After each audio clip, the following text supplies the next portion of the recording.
sekejap. Saya tengok. Saya rasa dia tak jumpa link pun.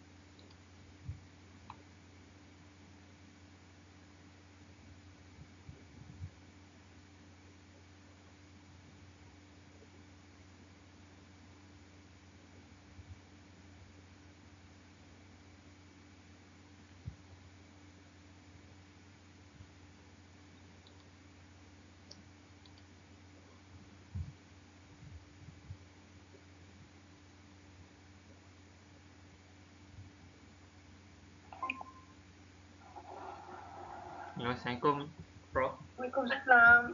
So, Prof, so far free ke atau kerja? Apa dia? Prof, so far free lah ke masih kerja? Iyalah. Alright. So, saya difahamkan sesi ni pun dalam 15 minit macam tu kan, Prof. So, apa ni? Saya pun ada dapat laporan blood test doktor kan. Apa ni? Doktor ada Medical. Medical. dekat mana tu? Itulah Yang kardio tu. hospital sedang. Oh. Yang jantung tu lah. So, itu saya tengok daripada 2014, ada 2015, 2016. So, tu repeated memang dekat buat hospital Serdang lah. Ya. Oh. Tapi semalam saya buat juga. Buat blood test, baru buat dengan doktor lagi lah. Tak tahulah result dia 20 hari bulan ni. Serdang jugalah. Memang kat Serdang, memang I punya angioplasty dekat Serdang. Oh. Kat Serdang. So, doktor so far ada doktor apa ni diagnose apa-apa sakit ke macam mana? Saya memang ada jantung. Okay. So dah buat angiogram. Dia dah masukkan stent. Stent tu dia kena pakai yang green, yang drilling tu kan. Sebab calcium block. Dr. Asri, Dato' Asri yang sekarang ni PMX punya Personal jantung. Oh. Punya doktor. Yang tu buat dekat mana tu? Buat di hospital Sedang. Oh, Sedang juga. Tahun bila tu doktor? Mulanya saya pergi saya kena heart attack. Sebab saya ada buat satu challenge 10,000 steps. Lari kan. Oh. Minggu kan. Tu tahun bila tu doktor? Yang diagnose dengan yang buat tu sekali operation. Yang buatnya tahun lepas. Okay. Yang challenge tu? Yang saya kena itu pada 2024 lah. Tengah-tengah macam tu. Jadi masa tu saya buat that challenge. Tiba-tiba masuk minggu, dia kan untuk seminggu. Jadi saya pergi minggu pertama, hari pertama challenge saya tu saya boleh buat 7,000 steps saja. Lepas tu hari kedua dia turun 4,000 steps. Hari ketiga dia turun 3,000 steps. Lepas tu saya macam sakit belakang, macam rasa macam ada beras, macam pikul beras. Jadi kita orang pergi dekat Abisina, dia kata tak ada apa-apa. Tapi I still feel very bad lah. Saya rasa sakit kat belakang saya tu, rasa macam berat nak bangun berat kan. Lepas tu kami pergi ke SDMC. Jadi pergi ke SDMC, dia orang kata memang heart attack punya. Oh, sebelum 2024 tu memang tak tahulah ada tu doktor. Tak tahu. Oh, Sama tu saya memang just pakai yang handphone punya health punya tu, dia ada kata, I might fall lah, dia kata risk of falling lah apalah, dia cakap macam tu lah. Tapi jadi I was under doctor on call punya program sebab I one of the punya research apa orang panggil subjek lah kan. Dia kat situ dia ajar healthy diet macam tu lah, healthy punya itu. Lepas tu dia tengok I punya masa tu gula I hypo tau. Saya tak boleh makan macam saya makan ubat, saya tak boleh makan yang dua ubat 2 kali tu. Saya kena makan 1 je. And then my dosage memang rendah dah masa tu. But still pukul 12 saya akan lapar sangat-sangat. Jadi lapar tu dia jadi menggigil kan. Hypo lah kan. Jadi lama kata I pergi ke hospital kata kalau macam tu sebab masa tu saya nak pergi buat umrah. Dia kata kita stop. Bila stop makan ubat tu saya tak menggigil lagi dah. Waktu tengah hari tu. Jadi saya tak makan ubat. Masa 2003 tu saya tak makan lagi dah ubat apa? Kencing manis lah. Saya tak makan langsung lah. Sebab dia kata kalau boleh kata doktor on call tu dia kata suruh cut off rendahkan lagi lah dosage untuk apa tu? Untuk diabetes ubat tu. Diabetes. Tapi orang tu kata memang this is the lowest. Jadi kita orang tak boleh dia memang tak payah makan lah. Jadi memang alhamdulillah tak makan and okay tak kena hypo tu. So far doktor dia prescribe dengan ni lah, dengan diagnose dengan diabetes ke? Saya cakap dengan doktor betul. Doktor on call tu doktor betul. Doktor Aslam punya program lah kira. Yang sebelum masa tu doktor ada doktor apa ni? Hospital ada prescribe ubat ni metformin ke apa yang I pergi yang klinik kesihatan biasa tu. Okey, faham. Jadi klinik kesihatan kata okey kita tak subscribe apa-apa ubat lah. So I stop lah. Tapi dah terlalu lama stop. Jadi bila 2003 memang tak makan ubat langsung yang diabetes tu. Lepas tu I buat aktif ni lah. Tak apa lah aktif tapi I buat lah juga. Untuk jalan-jalan konon apa ni healthcare kan. So I ambil Afia punya program ni lah yang perempuan Afia punya ubat makanan. I guna that meal and it is good for me lah sebab I banyak apa orang kata buang air kot. Dia banyak toksik dalam badan usus tak bagus kot. So dia help in that lah. Lepas tu I stop dah that Afia.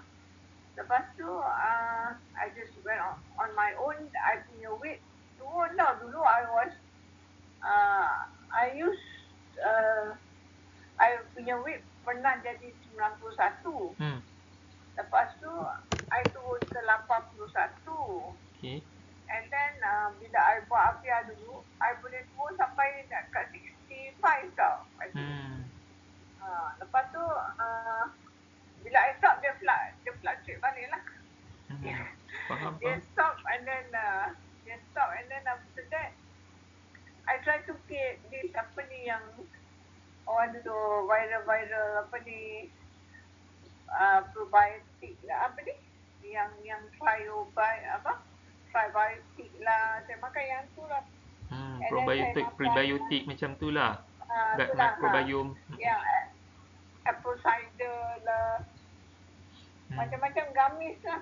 Untuk mata pun kan. Tapi gamis lah. Habis tu, ni tadi pergi semalam. I tak tahulah. Ya, I baru pergi tadi gym ambil I punya weight. nanti naik balik. Ada nanti I bagi you ke? Sekarang dalam berapa? Sekarang 80 lebih ke 90 lebih berat Prof? Tak. Dulu I pernah turun quite recent masa I masuk, my daughter masukkan I kat gym tu, my weight was 77. So tadi 78. Oh, Point okey. 3 macam tu. So kata my daughter, other weight okay. Apa torso Torso tu apa, perut rasanya. Oh. Perut increase je. Doktor, buah pinggang doktor ada problem ke apa? Ada. Saya ada batu karang. Buah pinggang stage berapa doktor? I macam 3 rendah lah, 3 rendah. Faham. Yang, Sebab saya ada nampak dekat laporan apa ni? EFGR tu kan. Dia kreatin saya dah makin turun dah. Terus sekarang ni dah 2 point something. I makan tu tau, I makan Safia tu. Yang faham. apa tu, yang obat Syekh Muzaffar punya obat tu kan. So, kreatin turun. Faham. Tapi gula je. So far gula ni. Doktor baru ni dia, bila saya pergi jumpa Datuk Asri, dia masuk, dia kata kena start balik I punya diabetes. Tu dia bagi the first dose lah. Masa diabetes tu yang 500 dose tu, Metformin. yes. I punya gula, masa dia bagi tu 6.9. So lepas bagi nak dekat dah hampir setahun ni kan. And then dia turun 6.8 aja. Jadi doktor saya jumpa baru ni, dia kata, oh this one we give you another 5 months.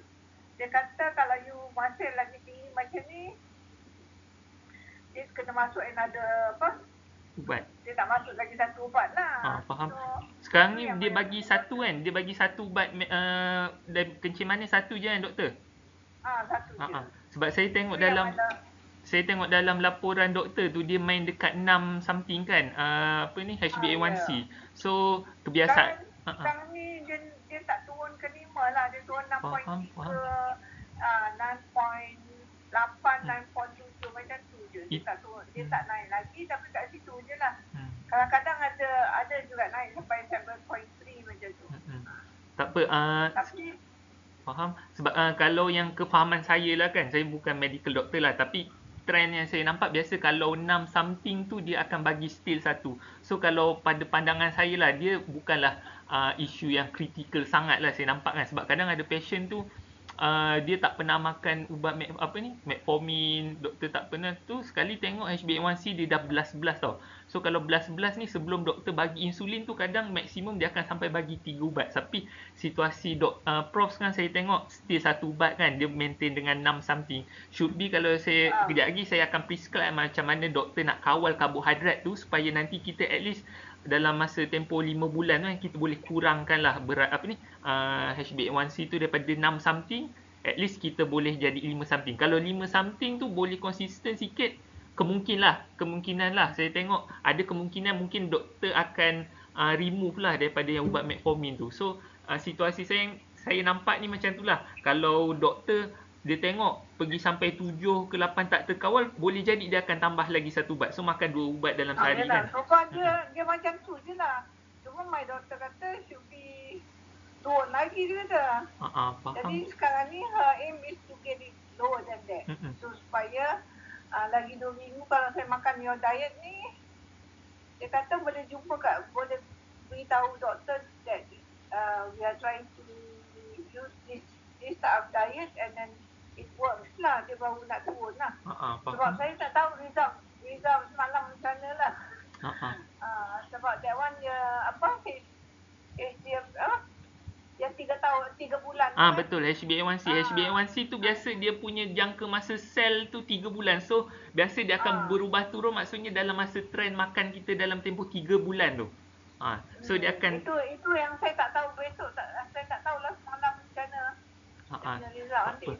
So far doktor pun dah yang subscribe yang untuk 7 hari kan, seminggu kan, untuk menu ni, betul? Tu yang dia cadangnya. Tapi I tengok dia punya diet tu. Hmm. There are certain things I ni ada masalah bloated tau. Bloated. Apa ni, angin. Jadi bila angin tu, dia kadang-kadang ada certain makanan macam broccoli dia akan jadi bloated kan. Oh, faham. Jadi ada certain food tu dia memang akan saya akan angin. Bila ada angin malam saya susah nak tidur. Dia jadi kadang-kadang saya ambil ubat kapur yang ubat tolak angin tu. Dia akan jadi burp and everything, then okay lah. Tapi bila I makan ubat tu manis. So my sugar akan naik because of that. Oh, faham. Doktor, lagi satu yang berkenaan dengan yang jantung tu, saya tengok doktor ada, Prof ada makan ubat berkenaan tu berapa sehari? Memang ada lah. Ubat tu memang dah ada dia punya portion dia pagi. All those ubat, I ada 4 ubat pagi. And then petang tu satu ubat untuk jantung, satu untuk tak ada. Petang cuma kolesterol dengan gula je untuk ni diabetes ni. Sebab yang kalau berkaitan jantung tu saya tengok bacaan dia okey kan setakat ni kan. Mungkin dia dibantu oleh ubat tu lah kan. Dia dibantu oleh ubat. So bacaan tu saya tengok memang terkawal lah ni pada pandangan saya daripada seorang dietitian kan. Tapi yang metformin tu doktor sekarang ni prescribe satu, tapi kalau kita boleh kawal lagi cara kita ambil karbohidrat tu, should be kita boleh kurangkan kepada 5 something, dan itu objektif dia. Kalau kita boleh pergi 5 something, mungkin doktor hospital dia boleh akan remove that metformin lah kan. So itu kita akan try macam tu lah. Satu lagi berkenaan dengan doktor punya buah pinggang. Buah pinggang tu dah 3 kan, tahap 3. Macam baru ni saya untuk makan ubat tu dia punya kreatin lah. Kreatin macam tu lah. I tak berapa tahu dia punya istilah semua betul. Betul. Tapi I know that dia punya bacaannya dah kurang dah, better lah. Masa mula-mula saya masuk dengan jantung tu tinggi juga, lepas tu dia turun dah. So sekarang ni I punya macam stage 3 tu nak pergi ke stage 2 lah macam tu. Faham. So yang dekat situ, so saya nampak daripada blood result doktor tu memang 3 ni lah.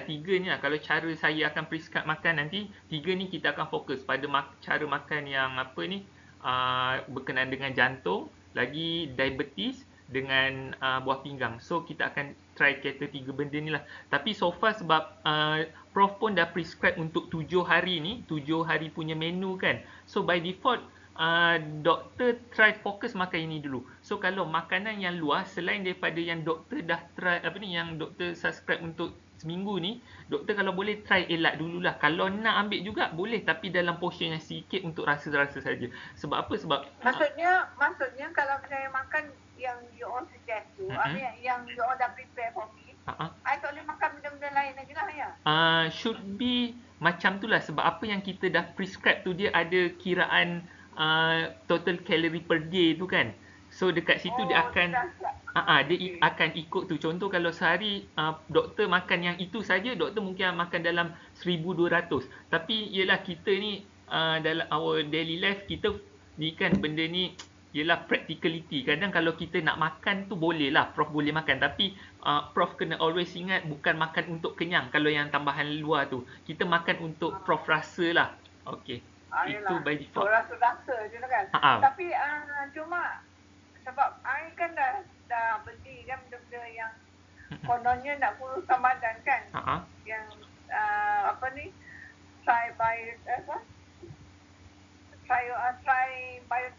tribiotic lah. Saya makan dengan apple cider ni boleh makan lagi ke atau tak boleh? Kalau doktor Prof masih ada, bagi saya kalau doktor tengok, sebab doktor lebih experience kan dengan ubat-ubat tu, kalau doktor rasa ada keperluan makan, boleh makan, teruskan.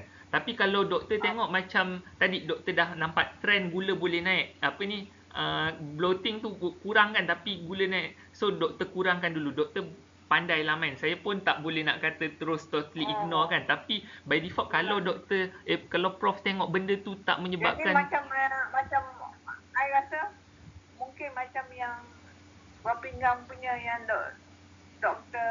Syed Muzaffar punya tu mungkin saya selang-selang instead of makan every day or something like that lah betul. So kalau Sama juga prof macam tengok tu kan. makan suplemen tu macam dia makin jadi terlampau teruk kan, doktor mungkin boleh stop sikit. Doktor boleh mencuba macam tu lah. Kadang saya suka cara prof ni sebab prof suka bereksperimen kan. That's good lah for me kan. Saya pun tak ada some dietitian yang sangat strict, kadang dia totally ignore kan ambil benda tu. Tapi for me baguslah doktor lebih mengenali badan doktor macam mana. So about suplemen, doktor bereksperimen macam tu. Kalau doktor rasa perlu, boleh teruskan. Kalau doktor rasa tak perlu, mungkin prof boleh kurangkan macam tu lah. Prof boleh main macam tu.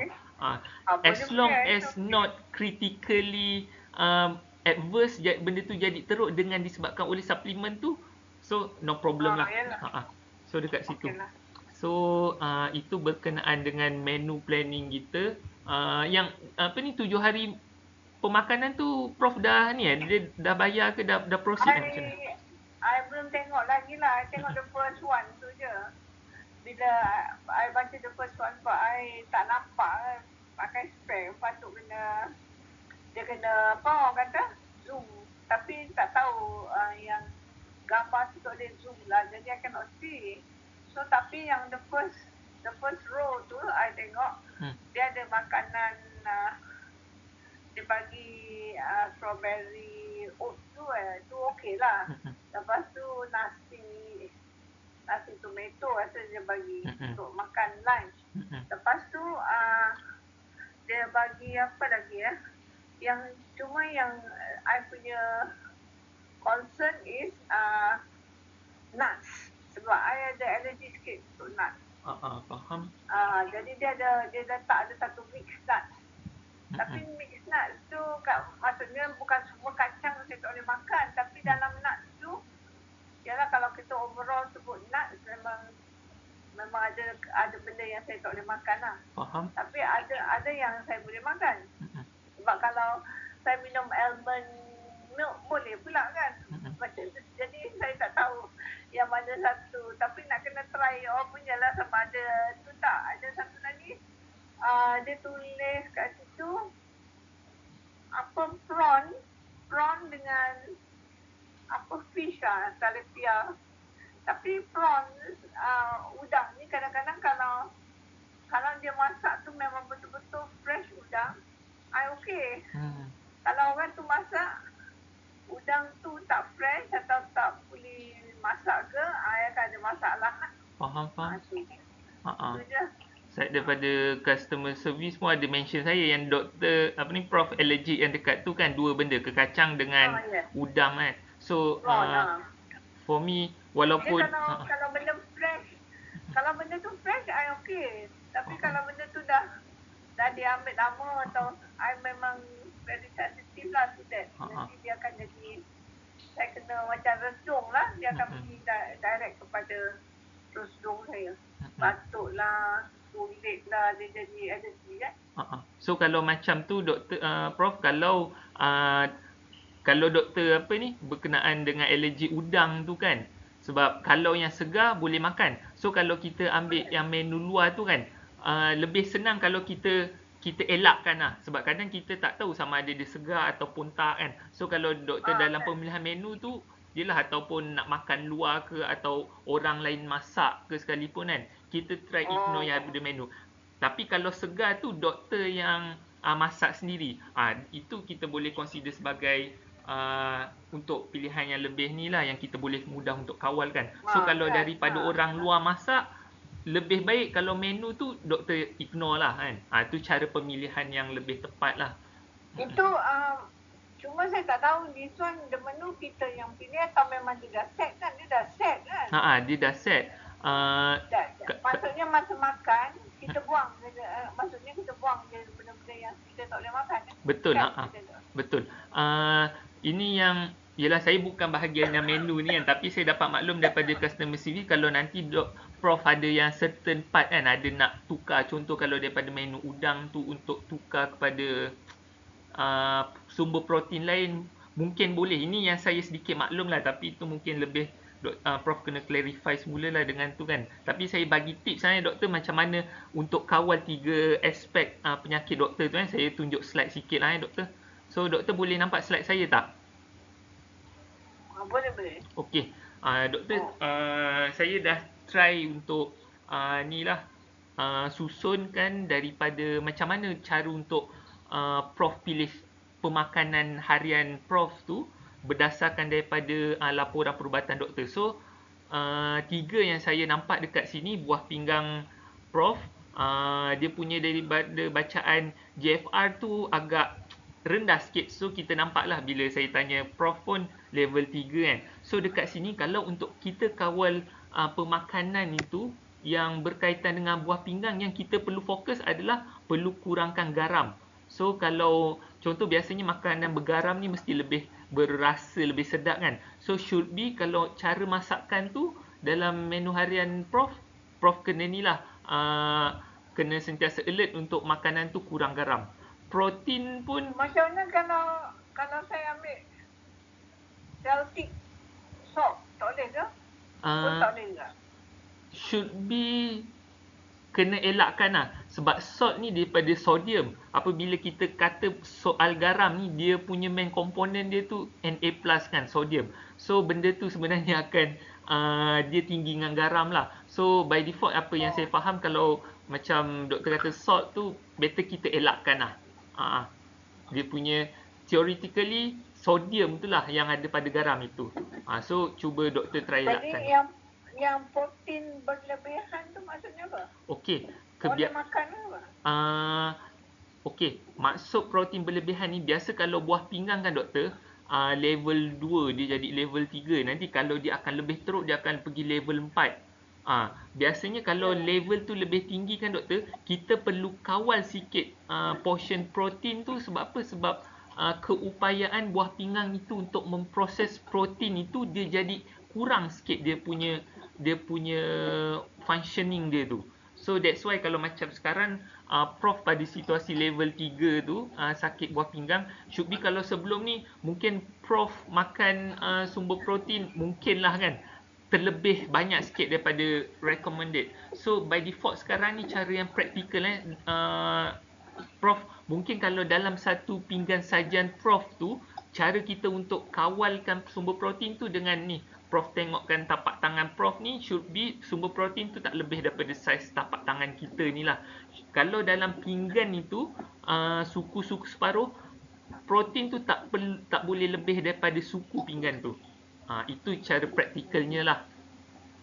Instead, kalau mungkin sebelum ni kita, ni saya bagi contoh lah, kalau sebelum ni kita makan terlebih pada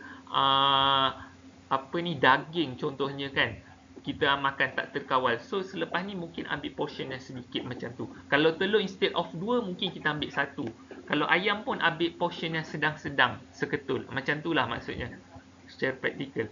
So Yang kalium dengan kalium. Okey. Kalium ni kebiasaannya dia banyak pada pada sayur-sayuran.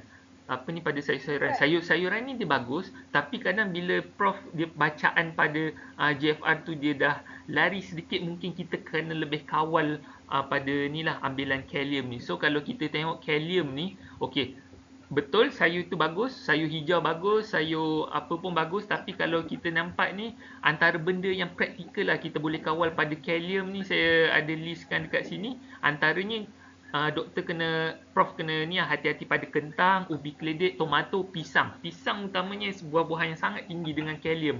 Potasium ni lah kalau bahasa dia, kalium ataupun potasium. Tapi kalau yelah kita kadang ada perasaan nak makan, boleh ambil kalau ada dalam hidangan, tapi pastikan doktor ambil dalam portion 1 atau 2 potong sajalah untuk buat rasa. Itu lebih baik. So itu salah satu cara untuk kita kawal ambilan kalium tu. So kita bukan totally ignore sayur-sayuran itu. Sayur-sayuran bagus, sebab dia ada certain aspek yang bagus untuk kesihatan kita, tapi pada masa sama kita kawal kandungan pada kalium itu dengan macam mana saya cakap tadi lah, pada ubi keledek, pada kentang itu kita kawal. So phosphorus. Ni yang fosforus ni apa benda pula? Phosphorus ni by default semua makanan yang berproses itu tinggi dengan phosphorus. Okey, dekat sini saya akan listkan. So kalau phosphorus ni, kalau kita tengok menu makanan yang ada bersumber keju, mozzarella ke, susu pekat, krim santan pekat, makanan berproses ini by default Dr. Prof kena cuba elakkan sebaik mungkin. Sebab ini memang tinggi dengan kandungan fosforus. So kalau nak pastikan buah pinggang Prof tu sentiasa terkawal, macam mana saya cakap, menu makan Prof kena Prof kena alert pada dia kurang garam. Protein pun should be cantik terkawal gitu. Sayur-sayuran itu kena terkawal juga. Dengan paling penting, elakkan sumber makanan berproses. Contohlah biskut, roti, walaupun kadang dikomersialiskan sebagai sumber makanan yang bagus kan, roti dengan biskut ni, tapi kadang dia adalah makanan yang berproses. By default, berproses tinggi dengan fosforus. So kita kena cuba elakkan lah, walaupun dikomersialiskan biskut itu ataupun roti itu bagus kan. So tapi still tinggi dengan fosforus. Itu cara untuk kita kawal buah pinggang. And then objektif kedua kita adalah untuk kawal Prof punya bacaan gula dalam darah, iaitu HbA1c. Okey, ini kita perlu kawal pada kandungan karbohidrat, Doktor. Prof. So tadi kita dah cakap, pinggan suku-suku separuh kita tu, kalau kita makan, separuh tu should be sayur-sayuran. Terutamanya sayur-sayuran hijau atau sayur-sayuran putih lah. Tadi kita dah cakap, kita dah kena kawal pada sumber protein tu, suku pinggan. So suku lagi adalah karbohidrat, iaitu nasi ataupun mi macam tu. So doktor, kalau untuk kita kawal bacaan gula dalam darah tu, kita nak kurangkan daripada 6 lebih HbA1c jadi 5 lebih. Should be kalau dalam menu big meal Prof tu, dalam pinggan yang penuh itu, pastikan nasi tu cuma suku pinggan je saja. Kalau kita membayangkan ibarat macam satu skop nasi, satu skop sup tu lah, sup nasi ayam tu kan, yang saiz macam tu lah sepatutnya portion nasi yang Prof perlu ambil. Kalau mi pun portion dia macam tu lah. So kalau kita kan dalam masyarakat kita secara praktikal ni, kita rasa, mana rasa kita kenyang kan kalau makan sikit nasi macam tu. Hakikatnya yang membuatkan kita kenyang adalah dengan ambilan fiber. Ambilan fiber tu kita boleh dapat pada sayur-sayuran hijau dengan tu lah, sayur-sayuran putih tu kan. So kita nak kasih kenyang dengan portion yang kecil nasi putih tu, sebenarnya kita cover dia dengan sayur-sayuran. Bagusnya kita makan sayur-sayuran lebih ni sebab apa? Walaupun dia terlebih kan, sayur-sayuran hijau atau putih ni, dia terlebih bagusnya sebab apa? Sebab dia still tak ada kalori, dia still zero kalori. So dia rasa kenyang, our appetite tu rasa fulfill, tapi pada masa sama kalori kita kosong, tak ada. So kita macam tu lah, kalori kita dapat kawal, gula kita dapat kawal dengan kontrol karbohidrat tu, tapi sayur kita coverkan rasa kenyang kita. So gula pula yang seterusnya, kedua berkenaan gula dalam darah ni adalah ambilan gula. Contoh kadang kuih-kuih kita makan, donat ke apa semua tu, kadang kita nak buat pun ada simple sugar dekat situ. So by default, selagi mana kita boleh elak makan kuih muih macam tu, kita cuba elakkan. Lagi adalah pada air tu. Jadi sebaik mungkin kan Prof, sebaik mungkin kalau Prof dapat elakkan minum manis, amalkan air putih, jadikan dia rutin harian kan. Elakkan kopi ke teh, should be okay. Macam Coke Zero tu okey lah. Kalau kita faham daripada teori dia, memang betul zero kalori. Dia guna aspartame lah, kadang dia guna artificial ni kan, sweetener. Tapi kadang ialah bila kita kata soal artificial kan, pada pemahaman saya artificial sweetener tu by default okey lah kan dari segi teori, tapi kadang in the long term tu kadang dia ada isu lah yang orang perdebatkan macam tu. So saya pun tak boleh bagi satu jawapan yang sharp tepat berkenaan artificial sweetener ni, tapi kalau doktor rasa Prof rasa benda tu okey, should be boleh teruskan. Maksudnya kalau Coke zero tu kan, doktor yakin dia tak meningkatkan gula dalam darah, should be okey. Sebab kalau dari saya personally, saya pun akan minum lah, saya akan percaya dia zero calorie. Tapi in terms of long term artificial Jadi sweetener, gula yang gula Melaka tu okey lah ya. gula Melaka pun dia sebenarnya dia natural sweetener tau. Dia kira simple sugar juga. Should be Apa sebenarnya yang macam stevia macam apa? tu. Yang tu artificial. Gula-gula tu macam mana? Okey. Kalau kita cakap tentang gula perang kan, kadang orang cakap dia lebih bagus daripada gula putih. Tapi dalam hakikatnya by default dia sama juga kategori gula natural sugar. Dia akan naikkan kalori kita. Tapi instead of kita ambil simple sugar ataupun brown sugar pun should be kita elakkan. Kalau doktor mampu untuk beli sweetener yang stevia tu, saya lebih prefer gunakan stevia tu lah. Itu lebih baik. Saya memang makan stevia. Okey. Ada orang suggest apa monk fruit apa semua tu boleh ke? Gula juga katanya. Boleh. Tapi tak tahu. Yang stevia ni kalau untuk maklumat doktor, dia produk yang diperbuat daripada daun tau, daun stevia. Daun stevia ni dia memang zero kalori tapi rasa dia manis tu dia memang sama macam rasa manis sugar cane tu. Sugar cane, sebab kalau macam gula putih kan doktor, gula putih tu dia daripada sugar cane. Saya tak tahulah kenapa syarikat dalam industri ni dia sangat komersialkan sugar cane kan. Mungkin dari segi cost production dia sangat rendah ke apa macam tu. So by default guna stevia lebih baik daripada guna brown sugar ataupun white sugar tu lah. Itu pada pemahaman saya.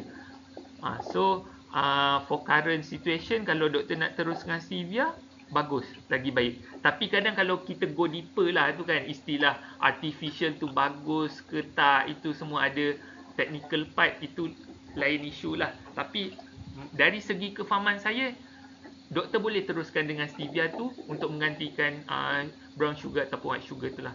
Itu satu pilihan yang penukaran yang lagi baik lah. So doktor boleh teruskan yang tu. Okay. So doktor maklum kawal untuk kawal pada HbA1c ni. Manis memang kuih manis toleran lah, kuih dapur kan. Betul. Kalau doktor nak makan kuih yang berkukus tu, mungkinlah boleh kan, yang kuih berkukus kan, selagi mana dia tak ada sayur tak ada gula ditambah. Tapi itulah kadang saya tak gerti buat kuih kan, tapi sama masa baking tu kita ada tambah simple sugar juga kan, supaya dia rasa adunan dia tu sedap. Itu sebenarnya akan meningkatkan juga simple sugar. Sugar saya naik tu sebab raya kan, puasa kan. Faham. Beli apa tu orang panggil tu, gula Melaka lah, apa ni, onde-onde lah, apa memang lah manis kan. Faham. Yelah, itu pun benda yang praktikal kan. Even ada musim macam tu, saya pun kadang sentiasa alert macam ni. Tapi kadang kalau kuih tu kuih coklat, saya pun kalah kan. Tapi itulah, kita kadang at least kita beringat lah, selepas daripada musim raya tu kita dah habis musim raya, mungkin kita try kawal semula, kita cover balik benda yang kita dah makan sebelum ni. Tak apalah, itu benda normal lah Prof kan. Kita terlebih makan certain time kan.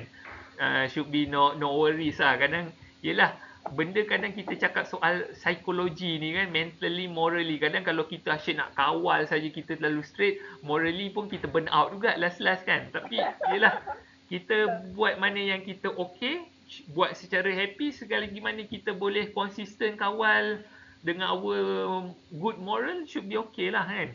Macam tu. So part ketiga ni berkenaan jantung. So kalau kita tengok tadi bacaan reading reading berkenaan jantung doktor terkawal lah, tapi ia dibantu oleh ubat kan. So kalau dari segi pemakanan ini, kalau doktor nak lebih faham sebenarnya cara kita nak kawal sendiri daripada diet, Prof kena cuba elakkan sebaik mungkin lemak tepu. Okey, bila kita cakap tentang lemak tepu ni, sumber utama yang banyak lemak tepu ini adalah daripada daging haiwan, animal meat. So contoh lembu, cara masakan kita, sup tu sebenarnya memang kita akan konsum lemak tepu dengan sangat banyak. So instead of kalau kita makan sup yang tradisi orang Melayu kita ni suka makan, should be yang terbaik kalau kita nak ambil sumber protein itu daripada sumber haiwan daging ataupun kambing itu adalah dengan cara grill lah. Maksudnya cara orang putih panggang tu kan. Itu yang terbaik. So lemak tepu dia tu kita tak consume, dia akan jatuh ke bawah kan. Lagi kalau masakan majlis kahwin kan, masakan apa, kuzi ke apa, itu pun sebenarnya tinggi dengan lemak tepu lah. So cara masakan macam tu kita kena cuba elakkan. Kita boleh counter lemak tepu dengan cara masakan grilling lah. So kalau grilling should be much better lah kalau kita nak makan juga daging ataupun lembu tu kan. So sama juga sakit jantung ni dia berkaitan dengan makanan bergaram tu kita kena kurangkan, sama juga dengan buah pinggang, makanan yang sama. So masakan bergoreng, okey. Masakan bergoreng ni biasa kalau kita terlalu suka masakan bergoreng, dia biasanya akan naikkan kita punya blood cholesterol, LDL kan, triglyceride. Itu semua akan dia efek pada situ. So menu makanan, ingredient tu kita boleh makan, tapi kita try counter dia, tukar cara masakan. Instead of kita makan makanan bergoreng, mungkin kita boleh makan yang bersup. Macam itulah doktor, dalam menu harian doktor. Mungkin selepas ni doktor boleh jadi terus subscribe ataupun tidak subscribe menu yang 7 hari ni kan. Tapi by default, cuba elakkan sebaik mungkin makanan bergoreng tu, cuba elakkan. Even sayur pun, cuba elakkan sayur bergoreng tu lah. Sayur kailan ke apa, dia adalah sumber sayur yang bagus, tapi cara masakan dia tu kita try counter, jangan gunakan cara masakan goreng. Bolehlah kita untuk try sekali-sekala kan, tapi jangan dijadikan dia sebagai rutin. So sama juga masakan berlemak tu, contoh kuah yang kita makan tu, asam pedas ke apa, kalau nak makan kuah tu boleh, dia just nice sikit sajalah. Tapi jangan lebih-lebih. Biasanya sebab biasa dekat atas pada kuah tu dia sangat banyak dengan ni kan, dengan minyak. So benda tu kita cuba elakkan lah dengan masakan yang tu. Contoh ayam cuba elakkan sebaik mungkin. Kalau nak makan sekalipun, jangan ambil kulit tu. Sebab kulit tu memang sumber lemak utama lah. So by default, Itu yang sedap. kan. Itu yang sedap. So by default, Prof, misal katalah selepas daripada program 7 hari ni kan, Prof dah tak nak sambung. Tak apa. Yang penting apa ilmu yang saya dah cakapkan hari ni, Prof kena ingat sentiasa. Untuk tahun-tahun akan datang, masa akan datang, Prof kena ingat. You share ke slide ni nanti? Kalau Prof nak, saya boleh bagi. Nanti saya akan bagilah dekat email Prof tu kan, yang Yahoo kan. Nanti kejap lagi saya share. So apa-apa masakan Prof pun selepas ni, kalau Prof nak makan, pastikan formula yang saya bagi ni sentiasa ada dalam fikiran Prof lah. Sebaiknya makanan luar elakkan. Sebaiknya kalau ada masa sendiri, masak sendiri. Itu yang lebih baik lah untuk kita kawal apa yang kita makan tu kan. So dekat sini saya dapat alert Prof pada udang kan. Udang ke kacang tu kalau boleh elakkan terus semua jenis kacang. Mungkinlah menu yang Prof subscribe 7 hari ni, mungkin ialah chef ni mungkin dia tertambah kan, walaupun kita dah advise jangan tambah. So inilah Prof boleh elakkan sendirilah. Maksudnya elakkan kita pergi daripada makanan kacang-kacang ni. Okey. Sumber udang pun, belacan pun antaranya. Jadi kurangkan masa yang saya dah cakap. Pilih masakan ringkas, panggang, roasted, baked, rebus, kukus. So sama juga sos. Panggang, rebus, kukus. By default macam itulah cara masakan yang terbaik kan untuk situasi Prof tu. So sama juga, elakkan kuah atau sos pekat. Okey, sos pekat ni kebiasaannya betul dia diproses, kicap ke sos tiram, ini semua sebenarnya dia akan tinggi dengan fosforus lah. So sebaiknya yang perasa kicap apa semua ni kita cuba elakkan. Sebab apa? Sebab kita nak kurangkan fosforus. Sebab apa kita nak kurangkan fosforus? Sebab dia akan memberi faktor kepada buah pinggang Prof kalau kita terlebih makan. So panduan kuah tu, kalau ada kuah makan sikit boleh, tapi pastikan jangan hirup, jangan habiskan. Sebab kadang saya tengok ada certain orang tu dia rasa dia tak nak bazir, dia hirup kuah terus. Dia jadikan benda tu rutin kan. So itulah. So jangan amalkan lah. Sebab kan kadang doktor, saya sebagai dietitian saya pun boleh bercakap. Kadang saya pun sebelum ni ada tau satu rutin doktor, dalam beberapa minggu lepas saya pergi dental tau. Saya ni seorang yang sangat alert. Kalau gigi saya sakit, saya memang akan pergi klinik kesihatan. Saya pandai buat appointment tu, saya akan terus alert. Kadang sampai term-term istilah dental pun saya sampai dah mahir dah. Tapi kadang saya perasan tau, selepas 3 bulan, gigi saya sangat mudah rasa macam tampalan tu pecah tau. Gigi saya perlukan filling. Maksudnya saya perlu tampal gigi. And then saya baru alert tau. Saya punya rutin ni, saya sangat suka gigit benda-benda yang keras. Apa ni, contohnya air batu. Saya sangat rutin, saya suka sangat gigit air batu tau. Kadang walaupun saya suka jumpa dentist, doktor gigi kan, kadang istilah jangan gigit air batu ni, dia muncul dentist yang ke-10. Dentist yang pertama sampai ke-9, kadang diorang tak alert pun benda tu sebenarnya tak bagus kan. Tapi kadang rutin macam tu, kadang dentist yang ke-10 baru mention tu, baru saya tahu, sebenarnya ini habit yang tak bagus untuk saya. So start daripada situ, saya langsung tak gigit air batu keras, saya kurangkan gigit tulang-tulang ayam. So itulah, kita bereksperimen kan. Sama juga situasi tu macam mana saya nak cakap, kadang ada orang tu dia jadikan rutin hirup sop tu jadi rutin selalu. Kalau dia makan nasi ayam kan, selagi mana ada kuah sop yang banyak tu dia akan habiskan. Tapi kadang benda tu akan efek pada buah pinggang kan. Kita kena kawal pada kalium apa semua tu. Kadang dekat situ sebenarnya yang menyebabkan kita punya kalium tu naik. Sebab apa? Sebab sop tu kadang dia punya sumber mineral daripada sayur-sayuran tu dia termendap tau dekat bawah sop tu. So apabila kita hirup semua, jadi kita hirup semua mineral yang kat situ sebenarnya tinggi juga dengan sumber kalium. So dekat situ sebenarnya menyebabkan kita sukar sikit untuk kawal kita punya buah pinggang. So macam tu lah. So far doktor faham explanation saya? Okey. Jadi maksudnya ialah sebenarnya kita makan sup tu sebab kita ingat dia dah rayu, jadi better lah makan sup kan. Sebab dia punya nutrition daripada makanan kita tu pergi dekat kuah sup tu. Jadi itu yang kita habiskan sup tu. Rupanya tak boleh. Betul. Kadang kan Prof, ramai orang macam tu lah. Kadang kita rasa kita ambil sup sebab mendapat mineral daripada sayur itu semua dia akan termendap kat bawah kan. So kita nak dapatkan mineral yang termasuknya ada itulah kalium tu kan. Kalau untuk healthy population, general population, benda tu by default bagus lah. By default bagus. Tapi kalau dalam situasi doktor yang sekarang ni dah level 3 buah pinggang, level 3 buah pinggang ni, itulah kita bercakap soal protein. Makan protein yang banyak bagus, tapi pada situasi buah pinggang doktor sekarang ni, kita kena kawal yang sedang-sedang je dia punya portion. Sama juga by default makan sop tu kita nampak dia banyak dengan mineral, nampak bagus untuk healthy population. Tapi untuk condition Prof, sekarang kita nampak ada problem sikit pada buah pinggang. So kita kena elakkan makan sop sebab dekat situ tinggi dengan kalium. Sedangkan sekarang objektif kita adalah untuk kawal kalium tu. So doktor dah faham point saya? Jadi kalau maksudnya nampak macam makan benda kering je lah yang tak berkuah. Boleh ambil kering, ambil kuah tu boleh, tapi jangan amalkan hirup ataupun jangan banjirlah kuah tu.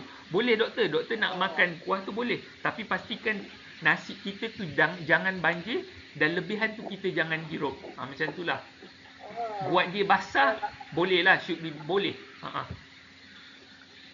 Okay. Mungkin juga saya dulu suka makan orang panggil banjir kan. Betul. Nasi banjir berkuah kan. Kalau macam nasi kandar tu kan, nasi kandar confirm lah kalau kita minta mamak tu hidangkan memang kuah banjir kan. Dekat situ kita kena alert lah. So kalau contoh kalau teori asasnya, kalau sop tu kan, instead of sop tu kita ambil yang bawah sangat, dia terlalu tinggi dengan mineral. Kadang sop tu kalau atas dia ada dengan lemak. So Prof pandai-pandai lah ambil yang tengah tu macam mana kan. Betul, macam tu lah. Itu teori asas je lah kan. So saya dah cover pada protein, sumber terbaik pun ayam tanpa kulit. Kalau nak makan sumber Yang ni lah, keju, susu pekat, krim, santan pekat. itu kita kena elakkan sebaik mungkin lah. Kalau nak, yelah bukan semaksudnya kita terus elak. Kalau ada certain time mungkin Prof nak makan sikit rasa, boleh buat rasa kan. Tapi sekarang nak I tengok budak-budak kan, dia orang jual burger ke apa, semua letak keju kan. Betul. Mayonnaise lah and everything, that one. Itulah Prof. Kadang ni perspektif saya lah kan, sebab kadang saya suka baca news kan. Kadang harga barangan dekat kedai ni kan, dia sangat melambung. Yelah, kalau kita cakap soal bisnes kan, selagi mana ada demand, selagi tu harga akan naik kan. Selagi mana makanan tu sedap, walaupun ianya tidak sihat dengan dia punya tu, tapi ada permintaan yang banyak, harga akan naik kan.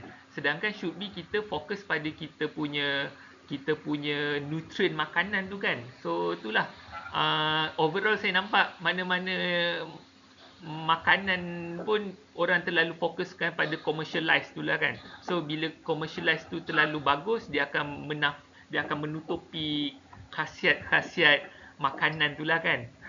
Kadang makanan yang makanan yang murah tu, yang commercially dia taklah menarik, tapi kadang kita tengok itu yang lebih baik kan. Yelah, kadang kita ditupi oleh benda macam tu lah. Itulah, kadang pada pemerhatian saya sendiri lah, saya cerita kan, dia dipengaruhi oleh sebab kita hidup dengan situasi yang situasi hidup aman tenteram juga kan doktor. Prof, bila kita hidup yang macam santan pekat ni ya. Because kalau kita orang sekarang ni kan makan pun santan ikut otak dah, bukan ni yang fresh. Macam perah apa santan kat kelapa kan, tak ada dah sekarang ni. Faham? Tak semua macam tu. Faham. Okey, kalau macam situasi tu doktor tengok, okey, untuk another option available macam tu agak sukar kan. Tak apalah. Yang santan pekat tu, kalau doktor tengok tak ada option lain, should be kalau selagi mana benda tu yang tersedia adalah yang proses, should be okey lah kan gunakan. Tapi by time lah, kalau doktor tengok ada alternatif untuk menggantikan pilihan santan pekat doktor sekarang tu, should be doktor boleh try untuk adjust benda tu in the futures kan. Tapi by default sekarang ni, kalau doktor rasa tak boleh lah, aku kena juga guna santan paket yang sekarang ni kan, tak apa, doktor proceed je dulu. Kita try kawal yang dekat keju ke susu pekat tu, kita try cater kat benda lain. So in the futures, kalau doktor tengok ada pilihan selain daripada santan pekat paket tu, tak apa, waktu tu doktor tukar. So kita try adjust macam tu lah. Yalah. So karbohidrat pun saya dah cover. Visual pinggan ni suku-suku separuh. Sebaiknya air kosong itulah yang pilihan utama kita. Kalau kita Prof nak minum kopi ataupun teh, selagi mana kita boleh elakkan simple sugar tu, kita elakkan. Okey, kalau doktor nak minum teh, gunakan stevia itulah untuk sebagai pemanis kan. So dengan cara tu kita boleh zero calorie juga pada teh itulah kalau kita guna stevia. Tapi macam kan backup umum macam saya tak boleh minum air banyak sangat juga kan. Kalau saya faham lah kan, kalau dengan masalah buah pinggang tu pun air portion tu pun kena terkawal jugalah kan. Terutamanya kalau orang tu, individu tu dah kena dialysis kan, stage 5 and stage. Macam tu memang dia lagi kena kawal kan minum air tu. Tapi kalau sekarang ni berkenaan buah pinggang, doktor hospital ada ni tak? Ada prescribe dari segi berapa portion air ke apa? Tak ada pula. Kalau tak ada, should be okay lagi lah kalau minum air sedang-sedang kan. Tapi itulah, nanti kalau once lah, na'udzubillah lah, kita tak nak doktor kena sampai end stage renal failure kan, sampai stage terakhir, sampai kena dialysis. Tapi waktu tu kalau orang kena dialysis, memang dia akan kena kawal portion air dia tu lah. Lagi berkenaan dengan exercise tu, okey doktor, ni lah, kalau yang daripada experience saya lah, kalau biasanya kalau yang itu doktor kena sampai 7,000 step tu kan, yang kena serangan jantung. Sebenarnya kalau pengalaman saya pun, saya suka exercise. 7,000 tu banyak tu. Mungkin sebelum tu doktor, Prof bukan gradually untuk sampai achieve 7,000 step and suddenly saya pernah bila saya nak pergi berjalan kan, Mm-mm. macam nak di Europe, saya akan exercise kaki saya. Memang 10,000 steps. Sampai 10 hari tu memang saya duduk. Memang 10,000 steps je. Faham. Saya pernah buat lah. Tapi sejak yang saya kena stroke yang baru ni, bukan stroke, saya kena heart attack baru ni, saya jadi macam phobia lah. So, I akan tengok I punya jam. Sorry. I tengok I punya jam dulu. Kat jam saya ni, kalau sebab saya pergi kat rehat jantung, dia beritahu saya kena, bila heart rate saya jadi 100, lebih daripada 110, saya kena stop. So, saya stop lah. Kalau saya tengah jalan nak naik kan, nak naik ke kereta ke, nak pergi jalan cross ke dengan anak ke dengan cucu kan, jadi saya tengok jam saya. Kalau jam saya tu dia naik, jantung saya naik sampai 100 lebih pada 100 je atau 98 macam tu, saya akan suruh dia orang stop. Saya duduk sekejap lah. Faham. Dia beritahu suruh rehat dulu. Bukan rehat apa, dia kata kena free and stop. At least 1 minute. Lepas tu baru jalan. Jangan teruskan, takut heart attack lah. Faham. Kan? So ni lah macam apa yang doktor kardio tu dia dah prescribe yang berkenaan exercise tu, itu jadi doktor punya main protokol lah. Macam saya sebagai dietitian, okey, macam saya tak boleh sentuh pada protokol yang kardio dah prescribe sebab doktor dah didiagnose dengan sakit kardio sekian-sekian tu kan. Tapi saya sebagai dietitian lah kan, betul, saya tak boleh prescribe in detail spesifik berkenaan dengan doktor punya tu. Tapi sebagai satu individu dietitian, healthcare provider ni kan, saya boleh bagi tahu secara umum lah kan exercise ni. Exercise ni secara umumnya bagus, kita menggalakkan exercise, tapi kadang ini daripada saya lah, ini perspektif saya kan. Kadang bila sebelum ni doktor sampai 7,000 and suddenly doktor kena berkaitan dengan kardio kan, and then doktor fobia. Okey, kadang orang bila dia fobia, dia terus tak nak buat apa-apa kan. So ni some simple step yang general lah kan. Saya sebagai satu advocate untuk exercise secara general ni, kadang yang sedikit kefahaman saya cara untuk kita elakkan daripada sampai tahap yang teruk macam tu. Kadang doktor, kalau saya nampak trend, kalau kita pergi office hour, biasanya office hour ni kita masuk office, kita keluar office, dia punya average daily step biasa 2,000 dia 3,000 saya tengok macam tu. Kebiasaannya saya tengok macam tu. Tapi kalau dia pergi 5,000 ke atas, biasanya orang tu dia akan ada usaha untuk dia berjalan tau. Maksudnya dia alert untuk dia ambil step yang sedemikian. So kalau 7,000 step tu, maksudnya doktor intentionally doktor memang ada usaha untuk berjalan. So doktor, bila kardio tu dia dah prescribe jangan lebih-lebih macam ni, tak apa, Prof jangan fobia. Sebab apa? Secara umumnya exercise ni bagus.